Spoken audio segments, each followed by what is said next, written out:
بسم اللہ الرحمن الرحیم۔ السلام علیکم ورحمۃ اللہ وبرکاتہ۔ جی ناظرین، ہم نے ماہ رمضان کے 2 عشروں کی دعائیں جو ہیں وہ کر لی ہیں حفظ۔ آج ہم کریں گے ماہ رمضان کے تیسرے عشرے کی دعا۔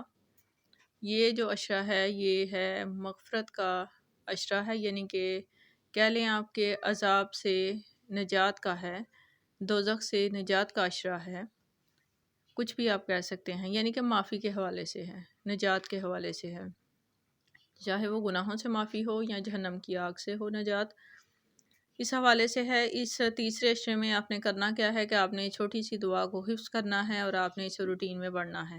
اور پھر سے وہی بات کو دہراؤں گی کہ آپ نے ان دعاؤں کو صرف ماہ رمضان میں ہی نہیں پڑھنا، بلکہ آپ نے ماہ رمضان کے علاوہ بھی باقی دنوں میں اس دعا کو لازمی اپنی دعاؤں کا حصہ بنانا ہے۔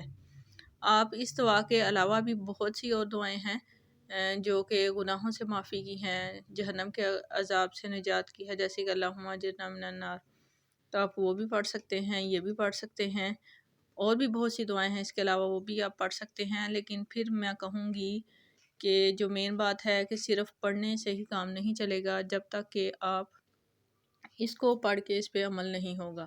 یعنی کہ کہنے کا مقصد یہ ہے کہ ادھر ہم نے دعا پڑھی اور ادھر ہم نے پھر گناہوں میں قدم رکھ دیا، تو پھر یہ تو فائدہ نہیں ہوگا، کیونکہ اب یہ تو نہیں کہ اب ہم نے دعا پڑھ لی ہے تو اب بس ہم جتنے مرضی بعد میں گناہ کریں ہمارے معاف ہو جائیں گے، ایسا نہیں ہوتا۔ بات کرنے کا مقصد یہ ہے کہ جب آپ اس دعا کو پڑھو گے تو اس کے بعد آپ نے اپنے آپ کو گندگی سے بچانا ہے۔ گندگی مین ہر قسم کے جھوٹ سے، ہر قسم کے گناہ سے، ہر اس چیز سے اپنے آپ کو بچانا ہے جس کو اللہ تعالیٰ پسند نہیں کرتے۔ اور یاد رہے، جو چیز اللہ تعالیٰ کو پسند نہیں ہوتی اس میں ہم لوگوں کے لیے ہی بھلائی ہوتی ہے، لیکن ہم لوگوں کو اس چیز کی سمجھ بہت بعد میں، بہت دیر بعد آتی ہے، تب جب ہمارا ٹائم جو ہے وہ گزر چکا ہوتا ہے، اور تب پھر پچھتانے کا فائدہ نہیں ہوتا۔ تو جی ناظرین، آتے ہیں دوبارہ سے اپنے موضوع کی طرف۔ کہاں سے بات شروع تھی، کہاں پہ ہم لوگ پہنچ گئے ہیں۔ کہنے کا مقصد یہ ہے کہ آپ نے اس دعا کو حفظ کرنا ہے، نہ صرف خود حفظ کرنا ہے بلکہ آس پاس والے سب کو کہنا ہے کہ حفظ کریں۔